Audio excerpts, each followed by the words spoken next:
तो आगे बढ़ते हुए इस श्रृंखला में हम पढ़ेंगे हिंदी गद्य का काल विभाजन, साथ ही प्रमुख विधाएं जो प्रथम हैं और कुछ पॉइंट्स ऐसे हैं जो बार बार परीक्षा में आते हैं, और फिर हिंदी की प्रमुख पत्र पत्रिकाओं एवं उनके संपादकों तथा स्थान का नाम भी पढ़ेंगे। आज का क्लास बहुत दमदार होने वाला है, हो ही रहा है, होने वाला नहीं है, इस ये क्लास जो चल रही है बहुत दमदार है। आइए स्टार्ट करते हैं। तो दिल थाम के बैठिएगा, और क्या करना है आपको, इसकी पीडीएफ जानते हो आप, लगातार हम आपको बोलते रहे हैं हर क्लास में, और आज फिर से बोल रहे हैं, बार बार बोलते हैं कि पहली लिंक से आपको पीडीएफ डाउनलोड करनी है। ये जो पीडीएफ्स हैं सब अलग अलग भागों में आपको संकलित मिल जाएंगी, ठीक है, तो जरूर डाउनलोड कीजिएगा। हिंदी गद्य का काल विभाजन 1 नंबर से यहां से प्रश्न आता है।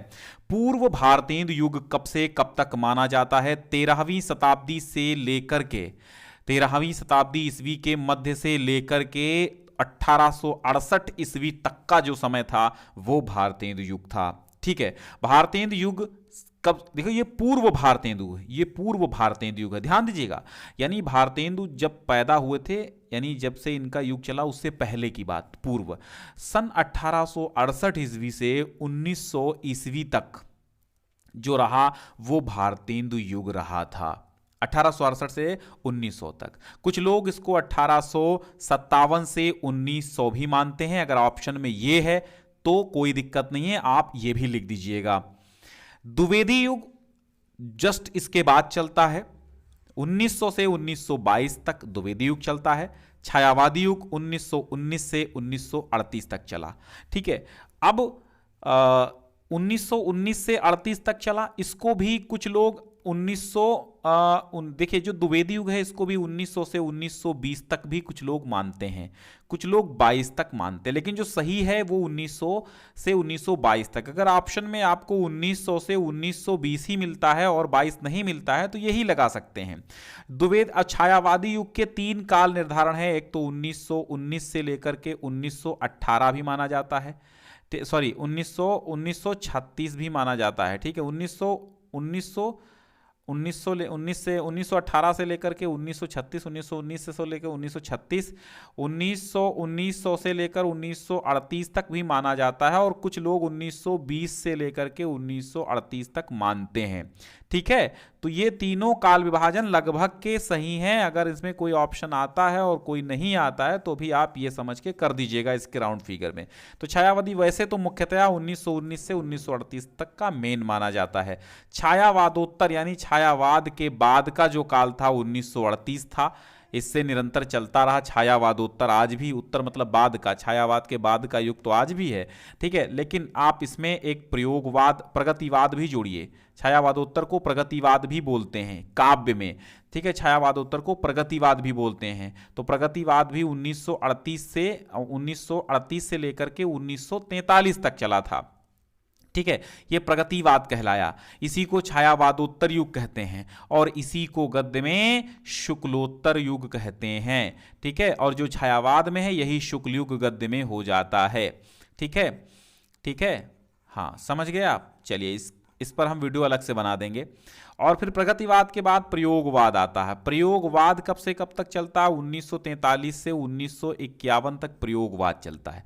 तार सप्तक के प्रकाशन से साथ ही प्रयोगवाद प्रारंभ होता है। फिर 1951 से लेकर के नई कविता का युग 1951 के बाद प्रारंभ हो जाता है, जो कि 1959 तक चलता है। 1959 के बाद जो चलता है वो साठोत्तरी कविता चलता है, या 1960 के बाद का युग साठोत्तरी कविता कहलाता है, ठीक है।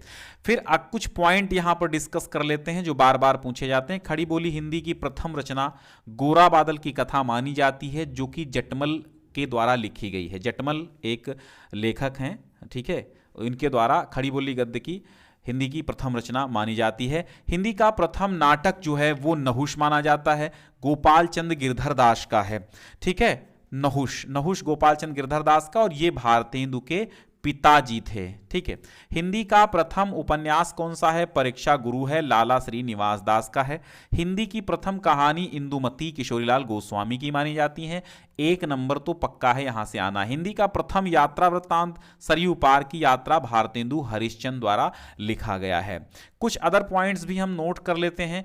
कवि वचन सुधा का प्रकाशन आरंभ 1868 है और कवि वचन सुधा पत्रिका भारतेंदु हरिश्चंद्र द्वारा संपादित की गई। हरिश्चंद्र मैगजीन का प्रकाशन आरंभ 1873 है, यानी 1868 के बाद 5 साल जोड़िए तो 1873 बनता है।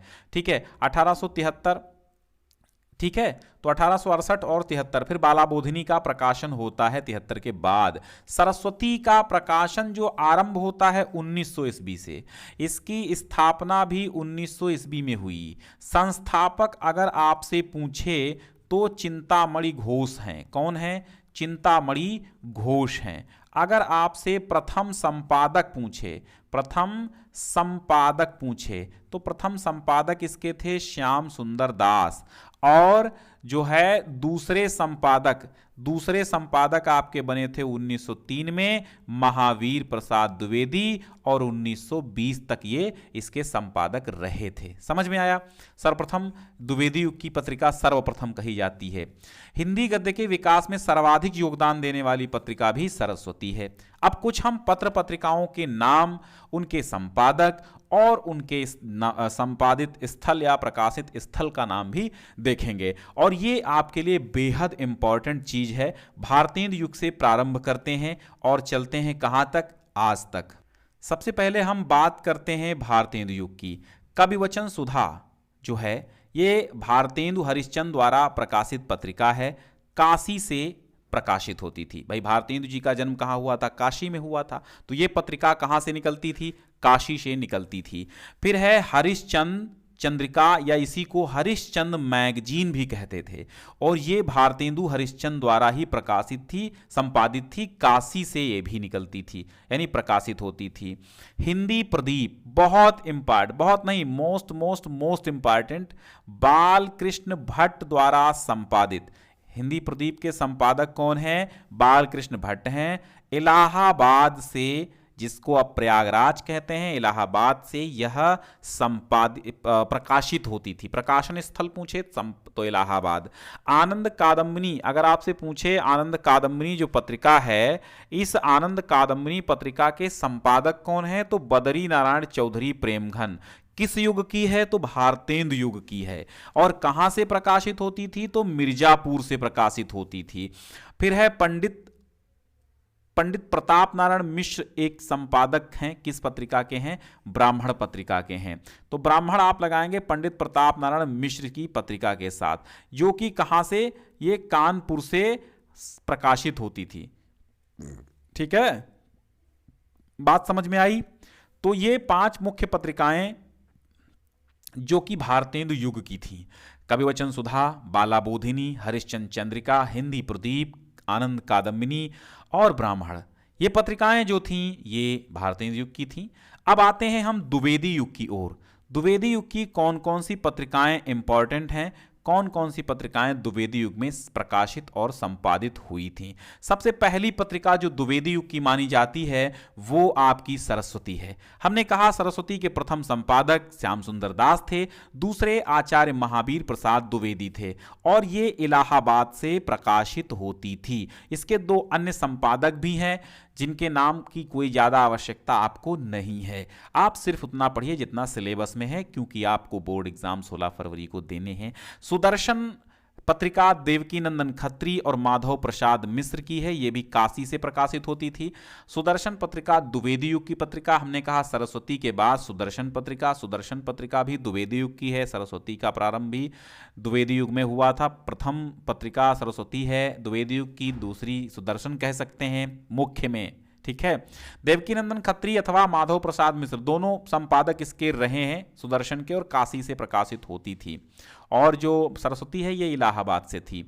फिर है समालोचक, बहुत इंपॉर्टेंट ये पत्रिकाएं हैं, ये आई हुई हैं, समझ लीजिएगा। समालोचक पत्रिका जो है चंद्रधर शर्मा गुलेरी इसके संपादक हैं, जयपुर से प्रकाशित होती थी। समालोचक चक है तो चक से चा से याद रखिएगा चंद्रधर शर्मा गुलेरी, और फिर जयपुर से चा से चा छा जा झा तो जयपुर से निकलती थी।